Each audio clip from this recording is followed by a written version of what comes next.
going to start in a few seconds. The broadcast is now starting. All attendees are in listen-only mode.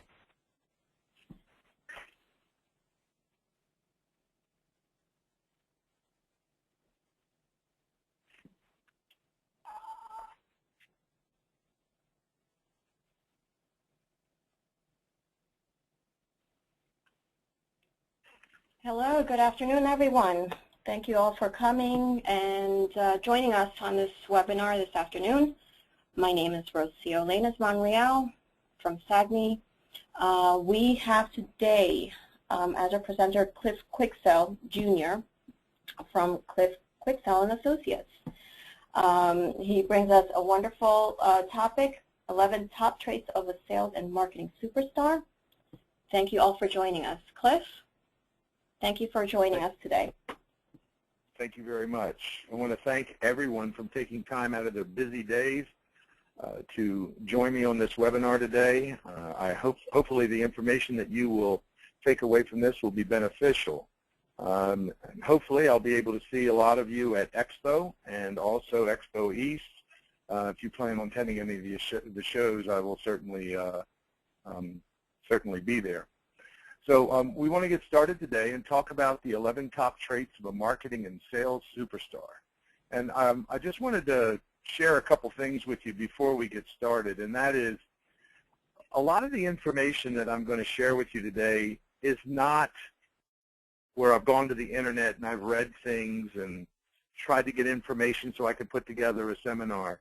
This is actually information that I have gathered over the years as a consultant in this industry, as a distributor, a speaker, and a writer. A lot of the information I've done hundreds and hundreds of interviews. Currently, I work as the acting marketing director and also consultant for I Promote You, and I work with 600 of their affiliates. So I'm on a daily basis working with people in I Promote You and outside, asking them questions, getting information, and really digging down and trying to find out what does it take to be the very best in business, in sales, and in marketing. And I do that because I get the question all the time, Cliff, you know, what do the top producers do? What is it that makes them different? And the other thing I want to share with you is a lot of this information is a collection of interviews that I've done globally. I have spoken and I continue to speak internationally. Both I've been to Australia, New Zealand, all through Canada, the U.S., all through Europe. And I interview folks while I'm there as well and asking them, you know, what are the traits, what are the unique things that you do that make you different, that make you successful? And I've been able to compile those in this 11-step formula, these 11 traits that I've identified as being the key components that really put somebody on top of their game, that where they're the most productive, they're most profitable, and the ones that are really enjoying life and enjoying the business that they're trying to grow, creating something that is sustainable. So when you see these things, understand that there's certainly additional traits that may be in some people's eyes more important than the ones I'm going to share here, and that's fine.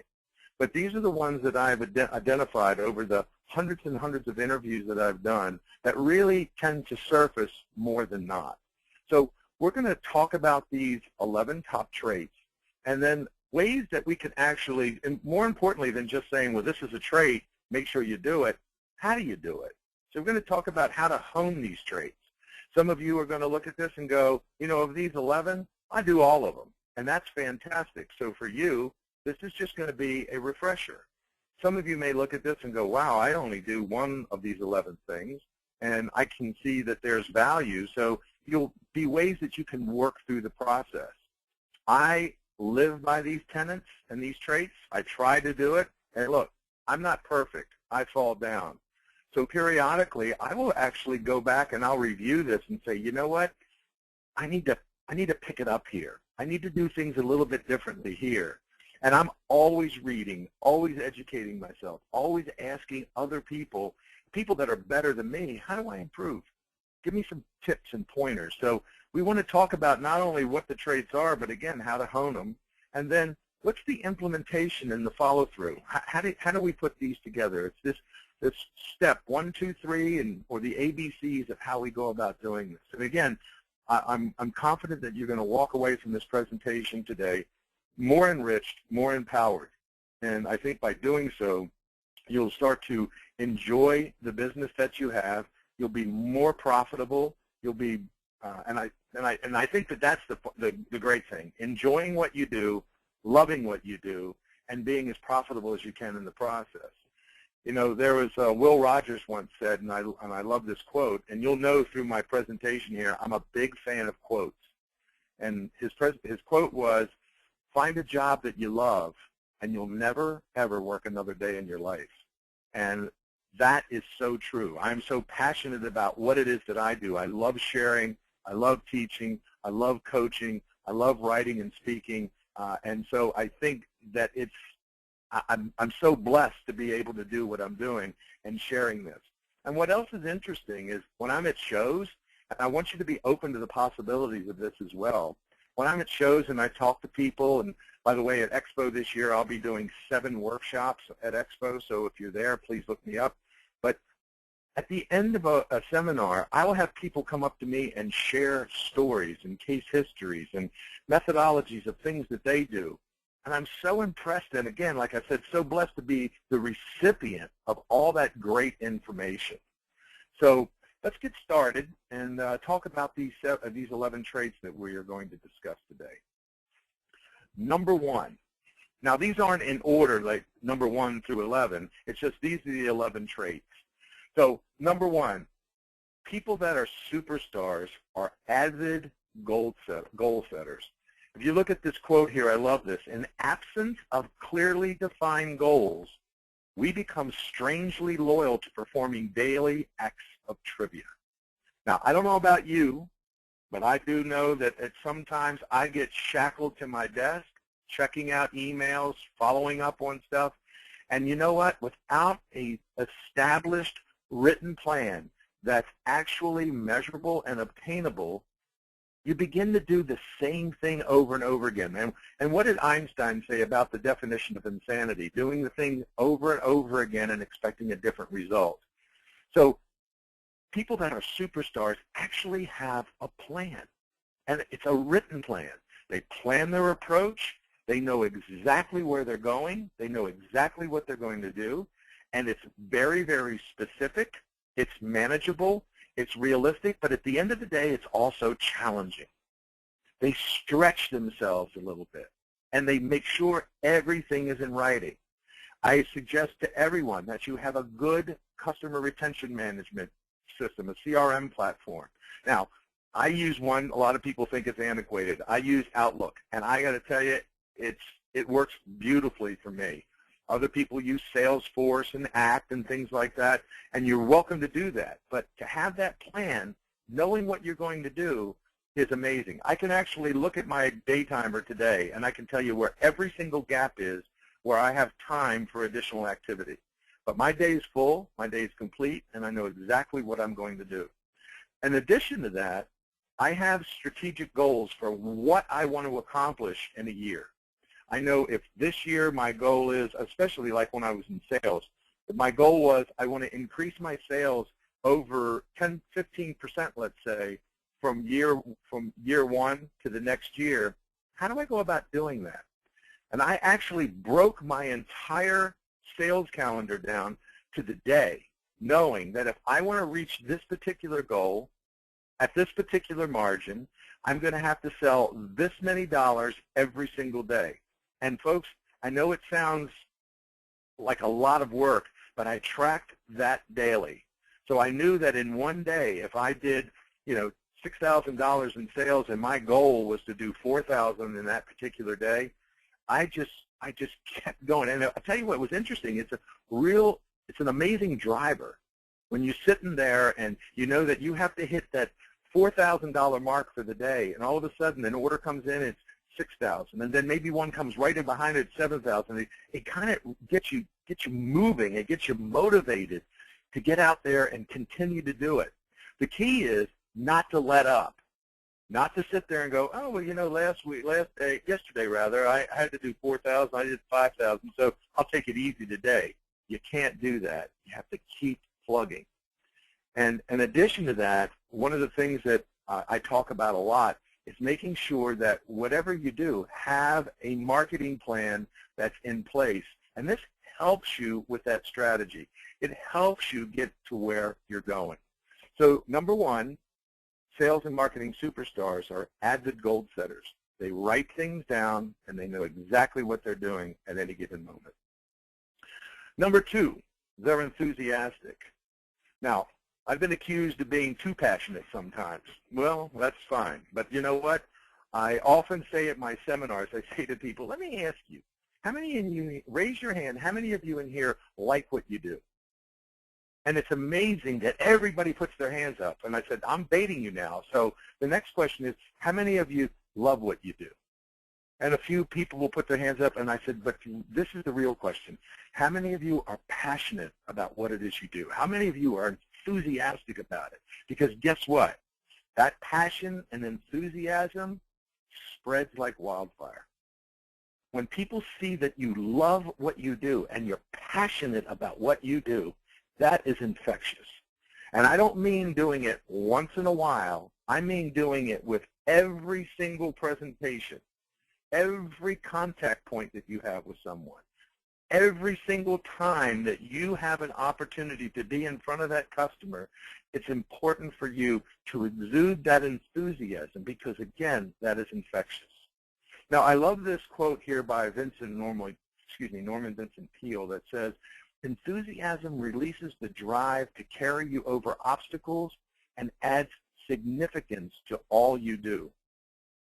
So when you can sit there and really become excited about what you do. People have told me when my consulting practice, they'll say, Cliff, you know what, I just kind of like lost the luster for what I do.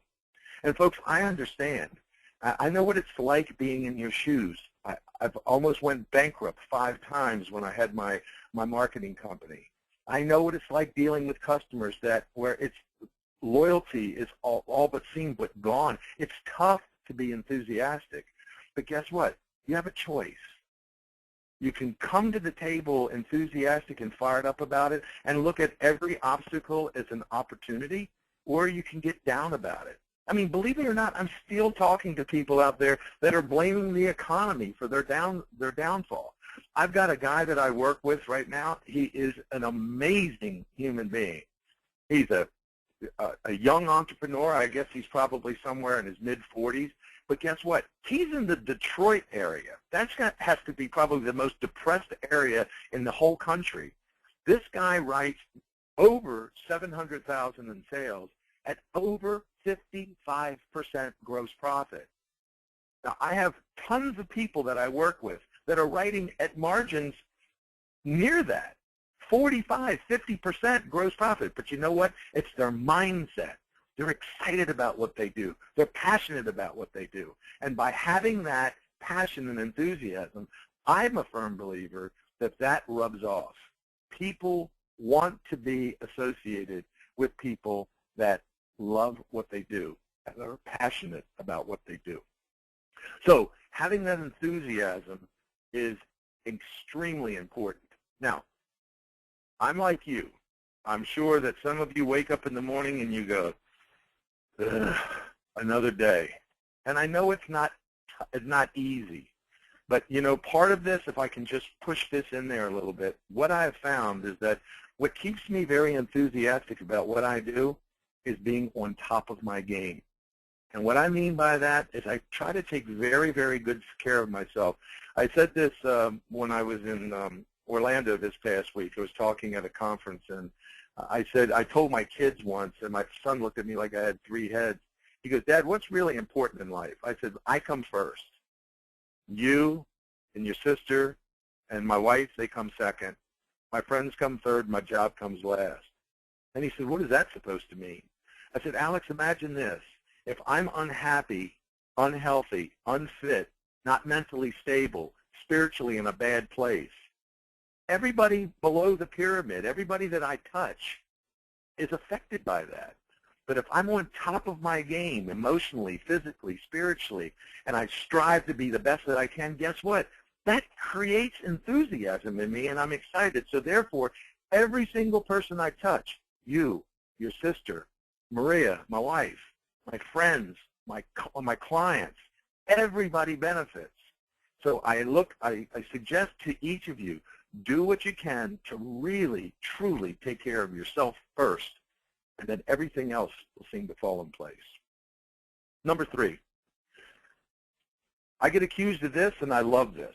Number 3 is they reinvent themselves regularly. I had a friend of mine tell me once, he said, you know, Cliff, I'm amazed. It seems like every 18 months you're reinventing yourself. You're doing things different and unique. You have to look at ways of being different. Now, I was at a seminar at PPAI, probably, it was a keynote speech, I would guess, maybe 10, 15 years ago. And there was a former NFL referee, great speaker by the name of Jim Tunney. And he said, and I love this quote, if it ain't broke, break it and make it better. And I thought about that, and he went on to say, I'm not saying dismantle your whole company. He says, but you always have to be looking at ways to improve. The Japanese do this. It's a term that they use called Kaizen. And Kaizen is a state of total metamorphosizing or reinventing what you do, always looking at areas in your business that need to be lifted. And it doesn't mean that you just like I said, dismantle everything, but it's always being keen to what's going on in your business. How do I improve my cash flow? How can I be better at my marketing? What can I do to create manageable touch points where my customers reach out to me all the time, or that I'm connected with my customers all the time? What am I doing with my marketing? Am I reading and finding out what is social media about nowadays? What are some of the challenges that we face with that? What are my young buyers, the new buyers that are up, what are they really looking for? Are you looking at ways to keep your ear to the ground, understand, read, get involved? Because guess what? That is critical to your business. Now, years ago, I can tell you that I was a catalog schlepper. And I soon found out, and this was years ago, that guess what? People don't want that. They don't want that. It was interesting. I was at an event where they had an end-user panel, and the person that was actually doing the presentation asked the question, so if people wanted to reach out to you and, try to connect with you, to do business with you, what's the best way? Is it email? I thought all of them were going to fall off their chair laughing. And he said, okay, well, what about a phone call? And then they laughed even harder. And then the next question was, well, what about catalogs? And they were saying, folks, we have stacks of catalogs in our office. So the MC said, okay, if phone calls, catalogs, and emails are not the appropriate approach, what's the best way to reach you? They said, do something creative. Do something innovative that's going to resonate with me. And I like saying, and I talk about this, I do a seminar called Differentiate or Go Home, and I talk about becoming one of the 3%ers in the industry. Actually, I'll be doing that at Expo this year. But how do we go about doing things differently? And so I began years ago a quest to create creative marketing campaigns utilizing promotional products, packaging, print, creative theme, unique distribution techniques, and I melded those together. And folks, I can tell you that I was writing margins close to 61% on average, doing close to about 900,000 plus. Now, I was never $1 million producer, but I'm always looking for ways that I can be different, can be perceived different, trying to stay ahead of the curve. And I do that by reading, by educating, by asking questions, by interviewing, by adapting these type of things. It is so important. So number 3, reinventing yourself, looking at ways to create a difference between you and your competition. A good example of this, I'll just digress a moment. Go to the website, go to your Yellow Pages first of all, and 5 or 6 different people or companies that actually have websites, you will notice that most of them are all identical. They either have, everybody says we have great customer service, great turnaround times, 700,000 plus products that we deliver, but I will tell you that everybody is the same. So if you're not different, if you're not unique, then you're the same.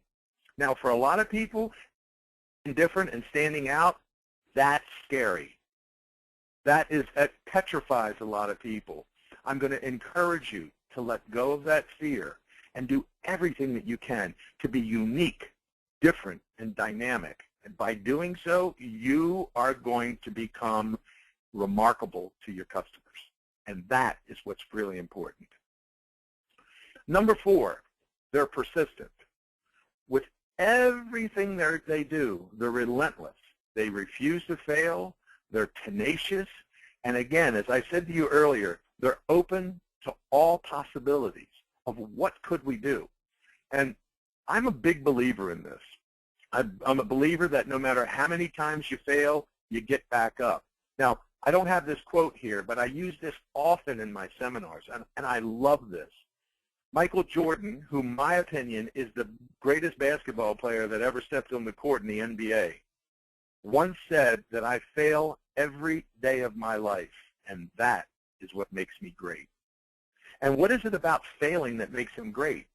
It means that he takes the failure and he learns from the failure. He's persistent. I'm going to try it again. I'm going to try it a little bit differently. I'm going to keep going. And at the time, without a doubt, I believe, phenomenal athlete. Great guy, a lot of character. But this one by Brian Tracy really resonated with me as well. A person will face the most challenging obstacles before achieving their goal. Before you get to the top, first of all, you've got a lot of people below you chipping away, telling you you're dumb, stupid. I know when I first started designing the creative marketing campaign, I can't tell you how many people told me that it was dumb, it was stupid, it was goofy. Nobody's going to buy into that junk. You're an idiot for doing that. Boy, I tell you what, if I had listened to all of the naysayers, I would still be schlepping catalogs, making 28% gross margin. I'm going to tell you something, folks. You can be different. You can be a power of one, but you have to be persistent and relentless in your pursuit of that. And a lot of people, take that as being, he or she is cocky and all this. No, if you're passionate about what you do and you're persistent about it and you just keep pressing forward, folks, you can't help but come out the other end on top. Will you have failures? Absolutely. Will you have obstacles and things that are thrown in your way? Absolutely. Will you make mistakes? Absolutely. But guess what? If you work hard to get through it, keep going through it, again, I will reiterate to you that you'll come out on the other side and it'll be amazing. I've not only seen it in my own transformation, but I've seen it in the transformation of so many others that I've worked with. And here's the thing. When I consult with people, I find that it's really interesting. The people that never, ever miss a meeting, the ones that listen to what I say, challenge me and say, I don't understand how that's done. That doesn't make sense. I'm good with that. But they're persistent about that challenging. And then what they do is they implement it. They're open to the possibilities. They do remarkable work. I have a gal that lives in New Hampshire, and Connecticut. Amazing gal. She was doing $150,000 in sales 2 years ago, and she came to me and said, Cliff, I want to double my sales. Now, that is a huge undertaking. But we put together a massive plan. We worked together diligently. And look, I was just a coach. She had to do the work. She was the one that was persistent. And folks, the following year, she had increased her sales 130%. And in addition to increasing that 130%, she had also upped her margins about 5 or 6%. Now, at the end of the day, that's impressive. And don't let anybody tell you if you're doing less than $1 million in sales volume that you're worthless, because that's bunk. The reality is sales feed egos, profits feed families. If you're doing $500,000 at 55% margin, it's a lot better than somebody doing $1 million at 12%. So just be very, very persistent in everything you do. Be relentless at it. And again, like I said, you'll come out on top. Number 5, they're quality interviewers. They ask a ton of questions. Edward Hodnett said, if you don't ask the right questions, you do not get the right answers. That's simple enough, huh? A question asked in the right way often points to its own answer.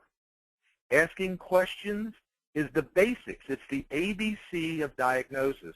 Only the inquiring mind solves problems. At the end of the day, that's what we do. We help clients solve challenging problems. For those of you who think all I do is slap a logo on something and give it to someone, you're wrong. Now, I normally don't say that, but you're wrong. You're more than that. You have more value than that. And until you understand that value, things will not change. So when you go to an interview with a customer to talk to a client, I read this statistic. I thought it was interesting. You should have 40 questions prepared for a 20-minute interview. I can assure you that if the people that are on this call are anything like the folks that I work with on a regular basis, that is non-existent. That doesn't happen. So you need to look at that. You need to look at the types of questions that you can ask. Now, people will say to me all the time, do you have a list that I can get from you? Well, I have some basic lists that I could give you, but at the end of the day, each client's different. So I encourage you to do research on the client, research on the competition, and ask the questions. Clients are not looking for someone to walk through the door with. A lot of times clients are looking for folks to lead them through the door.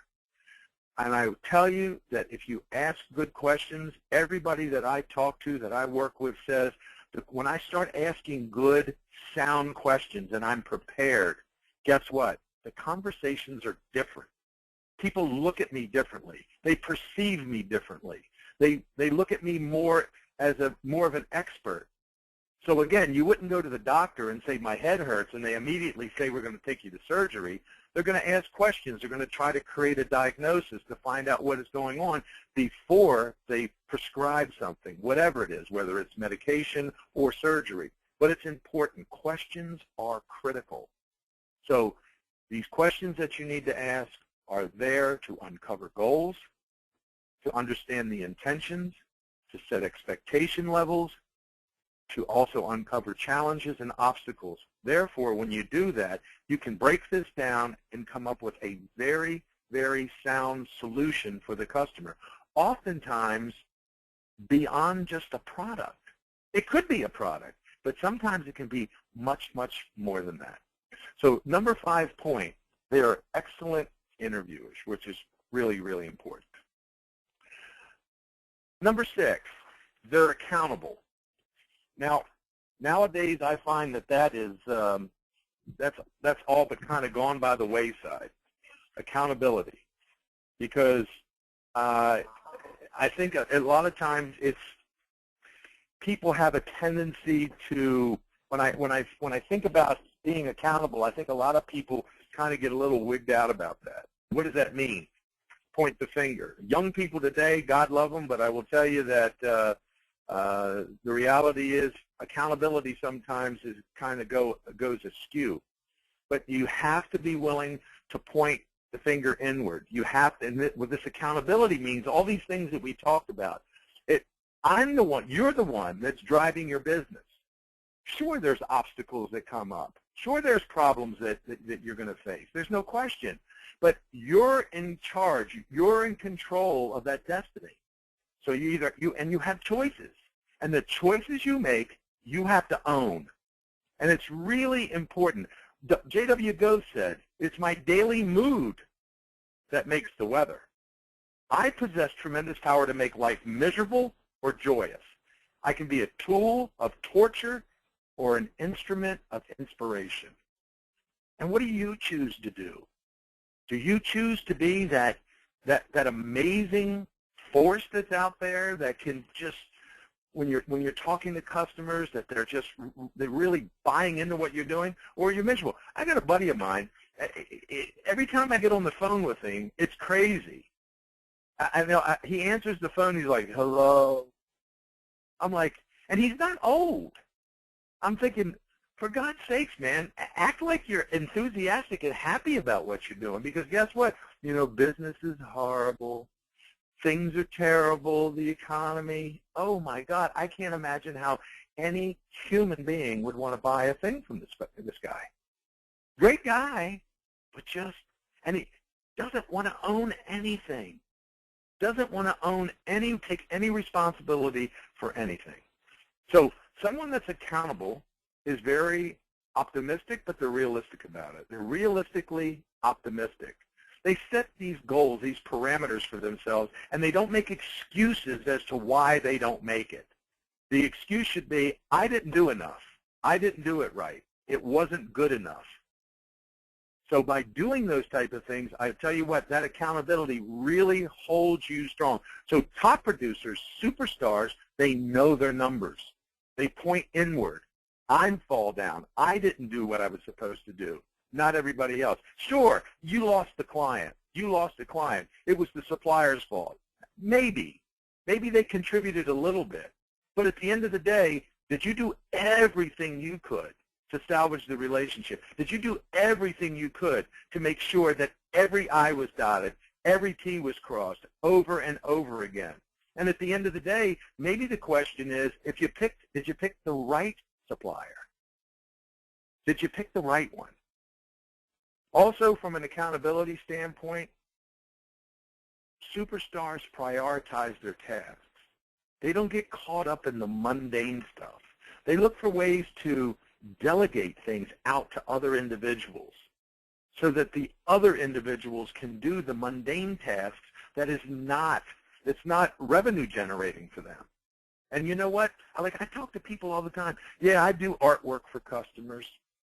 Okay, great. How much do you charge them? Oh no, we do it as a service.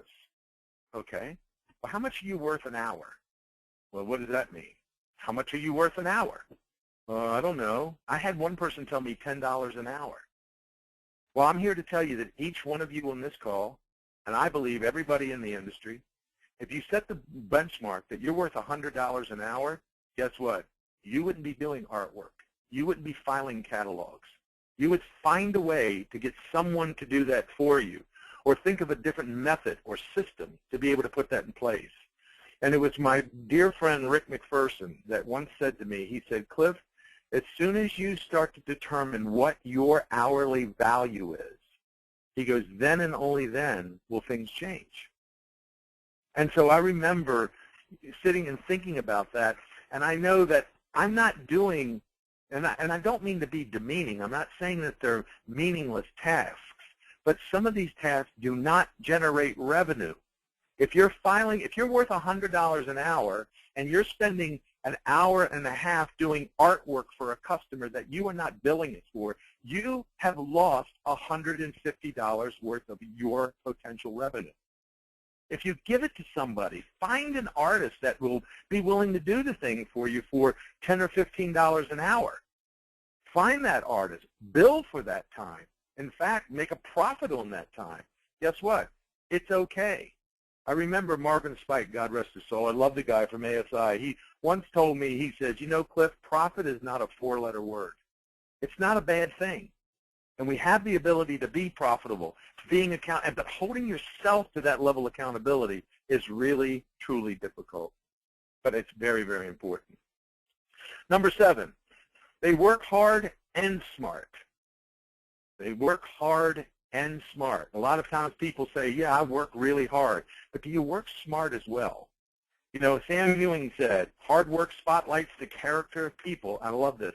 Some turn up their sleeves, some turn up their noses, and some just don't turn up at all. And I know we know some of those people. We know the people that just put in time. We know those people that are always, it's always something else. But we know those people, and hopefully all of you on this call are the type of people that are dedicated to doing everything that they can for themselves, for their friends, for their families, for their friends, and for their clients, and for their companies. Doing that is really critical. So the other thing is, when you're working smart, you focus on the things that you can control. The things that don't matter, or like that book, Sweating the Small Stuff, let it go. Things that you have no control over, don't let it bother you.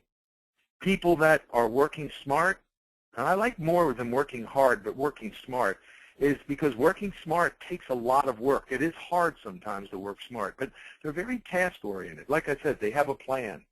They have things written down. They know what they're doing. They know what they're going to do now. They know what they're going to be doing next, and nothing interferes with that. You know, years ago, maybe some of you know that I used to own Headwear USA, and I talked to my partner in Australia, and I was saying that I was having some issues with a couple of folks there that were saying that, you know, that we were inundated, we were busy, and he gave me some really good sound advice. Peter Bartlett, he said, you know, Cliff, I would encourage you to work with the people and sit down and work with their schedule and see what they're doing, and then block out certain tasks, time for certain tasks. And the one gal that I had as an office manager, she said, you know what, I just can't get anything done. And when we sat down and we mapped out, like, this period of time from 10 to noon every day, you don't answer the phone, you just do the banking. All the checks that come in, you do the posting and everything. That you don't do that, and then you take the checks to the bank. That's all you do. Everybody else answers the phone. It was interesting when we mapped all of that out for her. She wound up having 4 extra hours in a day to do the other critical things that we needed to do at the office. So again, working smart, not being shackled to email. The thing that kills me is I have people say, you know, I've got to answer emails like immediately or people are going to go away. Guess what? Do your clients respond to you instantly all the time? No. So you need to create a system so that you aren't shackled to your computer, shackled to your email, because at the end of the day, the only way you make money is talking to customers and selling something or selling some type of concept to them as well. The other thing that people do, number 7, is they can think micro and macro almost simultaneously. And what do I mean by that? I mean, you think to yourself, the thing that I'm going to do right now on a micro level, how is that going to affect me long term? Is what I'm going to do right now going to benefit me on a smaller scale at the end of the day? Is it going to have improved my day? And again, I cannot stress enough how important it is to do all these things, to be able to plan effectively. People that work hard and work smart often view failure when it comes as a positive, as an opportunity. I fell down, like Michael Jordan. How do I improve? How do I make it better? They don't get down on themselves. They don't feel like they're worthless. They do things to correct the problem, and they look at that as a positive. The other thing that I find in working with a lot of folks is when it comes to their money, how much money they have in the bank, what their income journal looks like, what their receivables are. I'm surprised to find that there are people that never look at their books. So people that are working smart, they know their account balance. I can't tell you how many people I've asked, what were your sales last month? They can't tell me. What was your profitability? I really don't know. That's a problem. That means that you're not working your business properly, and you're not working it smartly. So people that are successful, they do this. They know what's going on in their business. And for those of you who have employees, they know what's going on around them. They are good leaders. They are strong leaders. They're encouraging leaders. They are uplifting leaders. They do what they have to do. They fire when they have to. They inspire when they have to, and to become very, very successful. And that's the only way that you're going to grow a business that's going to be any sustainable at any level. So number 7, they work hard, but more importantly, they work smart. Number 8, they regularly touch. And what do I mean by that? I mean they reach out and they're in touch with their clients on a regular basis.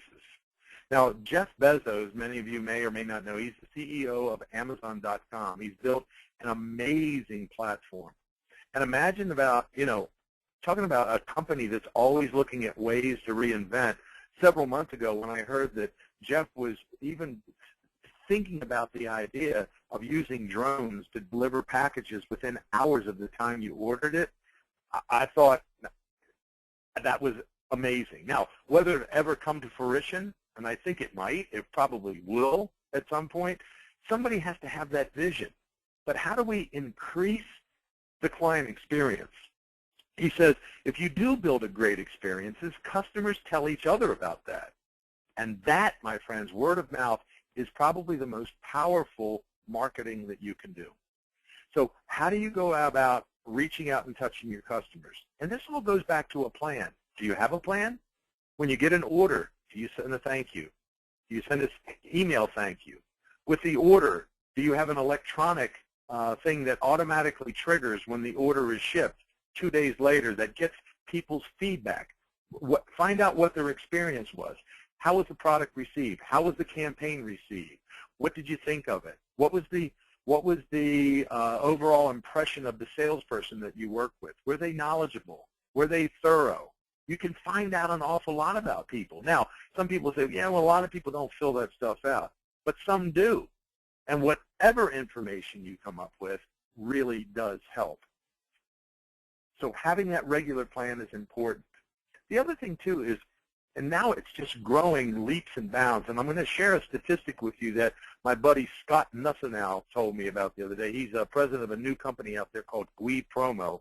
They have branded tech accessories, but Scott and I were talking the other day as it relates to social media and whatnot. He said that Facebook last year posted in October that they had nearly 1 billion, with a B, 1 billion page views. And 3/4 of those were done on a mobile device. Are all of your websites, all of your e-blasting, any of the stuff that you're pushing out, does it conform to a mobile phone, mobile devices? If it doesn't, you need to find out why it doesn't. Because guess what, folks? That's the wave of the future. Mobile devices are the wave of the future in a big, big way. Also, when it comes to your social media, it must be relevant to the audience. People don't care if you're having a peanut butter sandwich. People don't care, and you should not use Facebook and LinkedIn and things like that to sell products. In fact, Facebook right now, I just read something that's pretty interesting. Facebook is now not allowing people to use Facebook to push content out, like if you want, these are coffee mugs and they're for sale, because they say only about 6% of your readership is even going to see that at this point, because now they're starting paid ads on Facebook. So if you're not in tune to that and understand what's going on, much of your marketing efforts, your $100 an hour marketing efforts, guess what? Could be wasted. You may be losing money.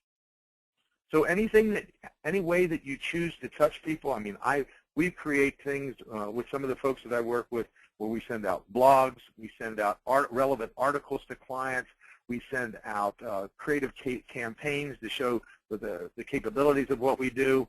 So anything that's relevant in terms of blogs, information, different types of webinars, things that you can get people to link to, really does help dramatically. Creative marketing, for those of you who know me and have heard me speak before, you know I'm a big fan of that. I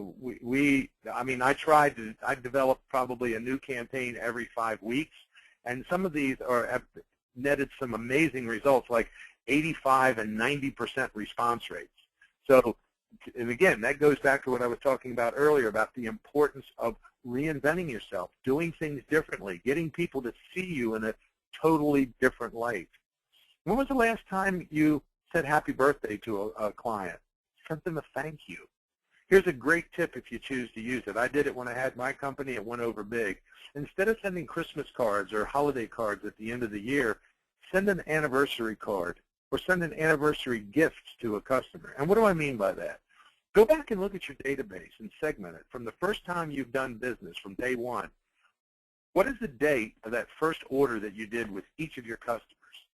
Spread that money out over the course of a year. Does it take extra time? Absolutely it does. But I guarantee you when a customer sees that come across and you send them a card with maybe a $10 gift card in there from Starbucks and says, I just wanted to wish you a happy anniversary, I promise you you're going to get calls. people are going to go, what are you talking about? If you don't choose to expand upon it in the card. But I used to send those out all the time, and people would call me up and say, it's not my anniversary. I go, yeah, it's our anniversary. This is the first time you and I did business back on such and such a date 4 years ago, and I just want to thank you for your loyalty in your business.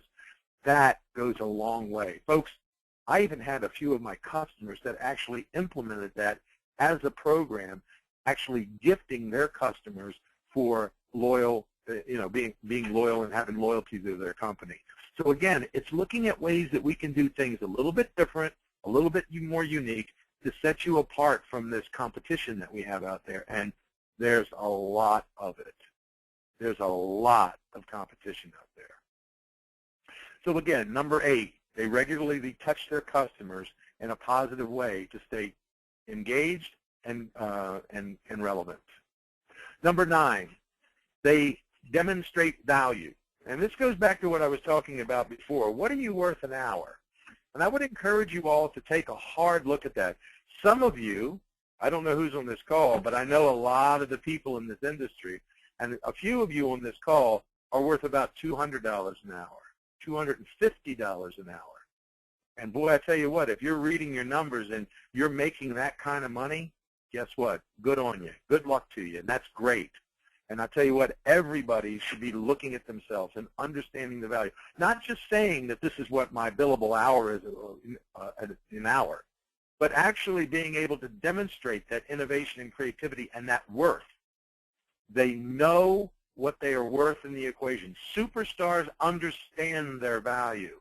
They don't look at that. They don't worry about people saying, oh, listen to him, thinking that he's snobbish or whatever. They don't care. They know the value that they bring to the table.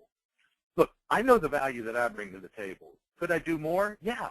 So I'm always in the state of self-improvement, trying to do more. But guess what?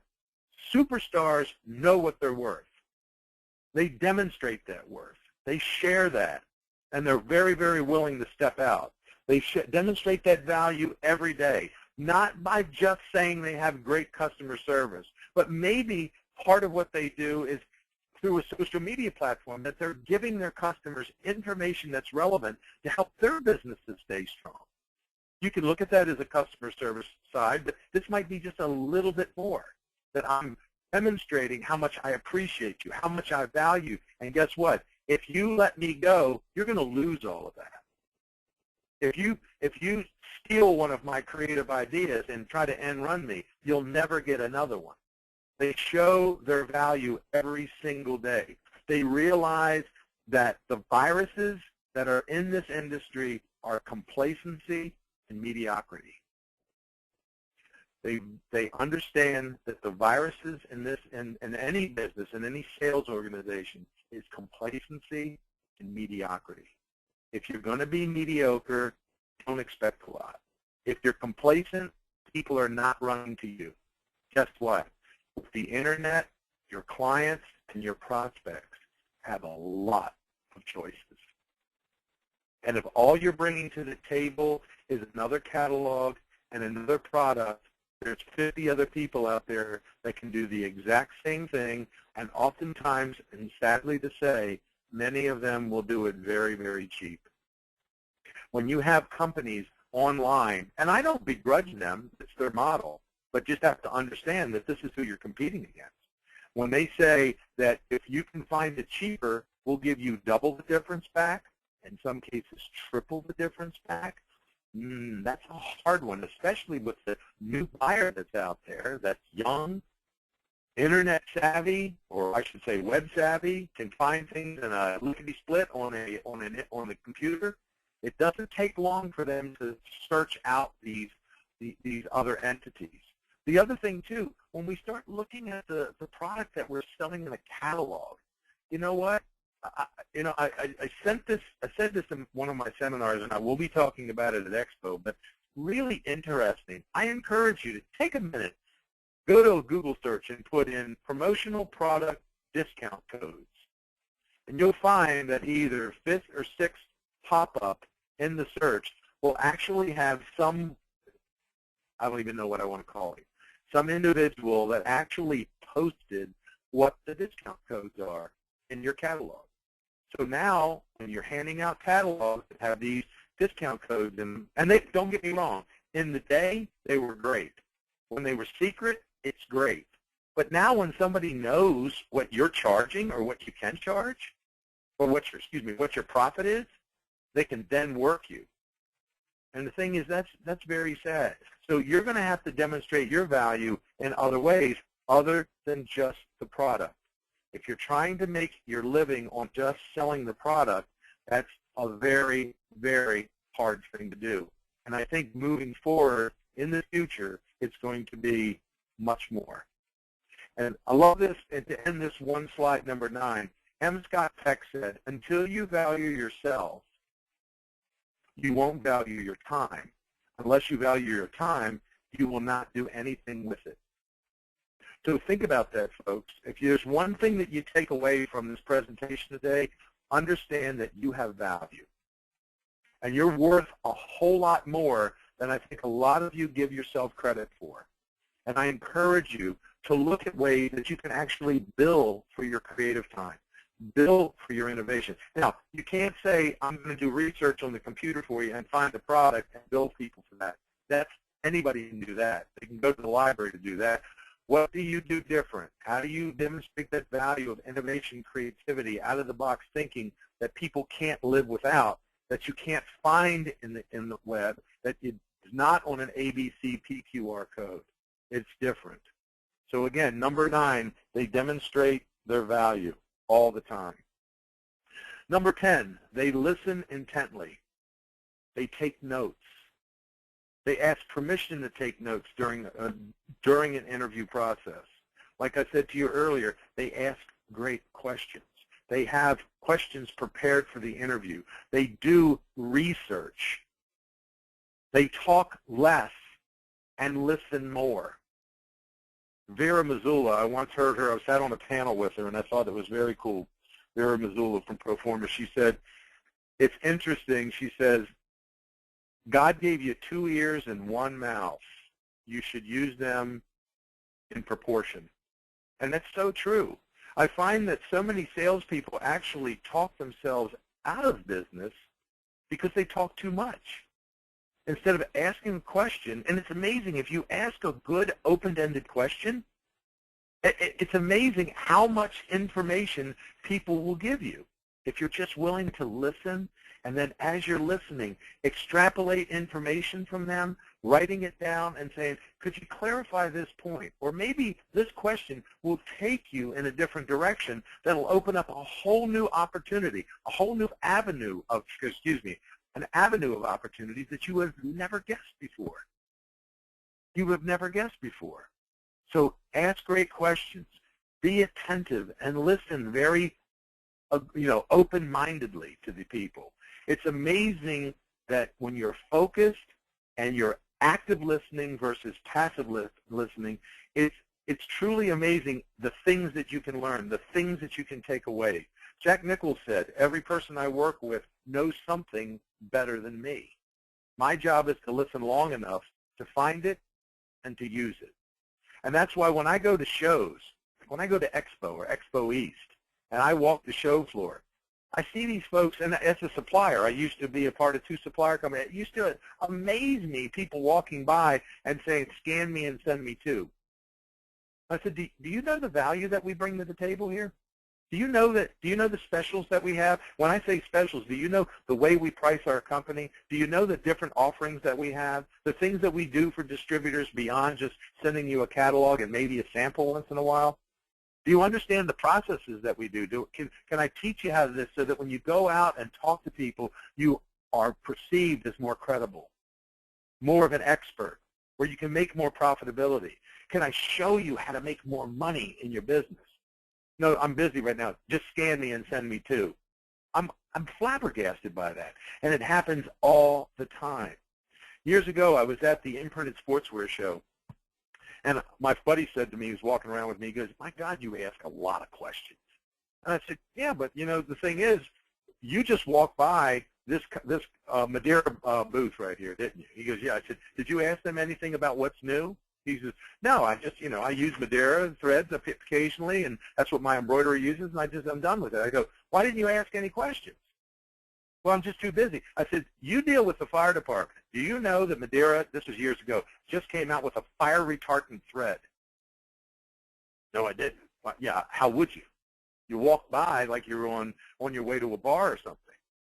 You have to take time to listen, ask questions, and folks, I'm telling you, it's amazing what you will find out. It's amazing. Last but not least, number 11. Truly successful sales and marketing professionals are passionate about what they do. They believe in themselves. They believe in what they do. They believe that they have value, and they're passionate about that at every level. The other thing that I find that creative sales and marketing people do, superstars, is that they're always out there looking to educate themselves, always looking for that one nugget that's going to set them apart, that's going to put them out in front of their competition.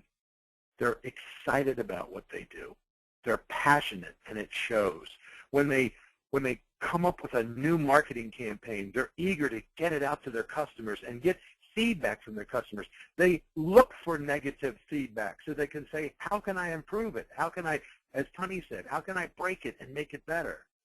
So they're excited. They're never complacent. They're very action-oriented. I have a buddy of mine, Barry Jacobson, great guy, KNT Promotions up there in Ohio. He has tattooed to his arm, failure is not an option. I mean, these people that are just passionate about what they do, success just kind of emulates from these folks because of the things that we talked about today. And again, I'm a big believer that these people, they believe in what they do. Now, if you came to me and said, Cliff, I really could use some help. I need a product to give away at a trade show. Truly, I wouldn't be the guy to ask because I don't believe that that's where folks can be the most profitable. My belief is that we can create value by doing things uniquely different. So let's say bring people to the trade show. How do I draw people to the trade show? Not just something that sits on the counter that they can pick up and drop in their bag and walk away. How do I help a customer have the best client experience at that show possible? How do I make sure that we get the best qualified people in there to talk to them about their products and services? Not just another product, but guess what? In this business, we get so eager to get that quote-unquote order that it's all about serving yourself and getting the order as opposed to helping the customer. How can I help maximize that client experience with the customer? And folks, if we had another 2 days, I could go over case history after case history that just articulates the same thing that we're talking about here today. So Arthur Buthold once said, follow your passion and success will follow you. So I ask everybody in closing, how do you measure up? Are you different? Do you have the traits, the qualities, the tenets of a sales and marketing superstar? Guess what? When I first started in this business, I didn't have any of these. The only thing that I had is that I was eager. But boy, I made a lot of mistakes. And folks, I still do. But the thing is, if it's important to you to be the best at your game, and maybe superstar wasn't the right word, but to be the best at your game, to be the best at what you do, you're going to have to look at these and say, what can I do to lift my game? What can I do to become more passionate, to be an avid listener, to ask good questions, to really work with my customers at that level? That said, I want to thank everybody today for being here. I know this is a big chunk of your time today. And I know getting ready for Expo, I've been up 18 hours a day for the last 5 weeks trying to get ready for all the things that I need to do while I'm there. But again, I want to thank you for your time and attention. And if anybody has any questions, I'm glad to answer them for the next few minutes. And I do know that Rosia is going to actually, if we go past that time, she'll take any questions that you may have, and then she's going to forward them to me, and I'll be more than happy to answer them, and she'll push them back out to you in the form of an email. And I think I'll just turn it over to Rosia right now if there are any questions. Rosia? There are no questions, but Cliff, what an amazing webinar. Thank you so much for presenting it. It was very energizing and definitely something that we can all apply to our workday and our personal lives at times too. So thank you. Well, I appreciate that. And also, if anyone's interested in this presentation, as I told Rosia, I'm happy to give it to you. If you just send me an email, my email is right there, cliff@quicksellconsulting.com. I'm happy to send you the slide deck. The only thing that I would ask you is that all my content is copyrighted and proprietary, so if you just keep it to yourself for your use, I have no problem with that. I just don't want it to get out and a lot of other people just kind of pinching that. So I'm happy to give it to those people that attended today. So thank you very much, and I look forward to seeing everybody at Expo or Expo East. Absolutely. This webinar will also be available on our YouTube channel next week. And I will be forwarding Cliff's contact information, and any questions, feel free to ask me. You can also email Cliff, cliff@quicksellconsulting.com, or you can email me at rocio@sagny.org. That's rocio@saagny.org. Thank you all so much again. Cliff, you're getting a lot of thank yous, and great job, and we'll see you soon. Thank you so much. All the best. All right. Have a good one. Thank you, guys.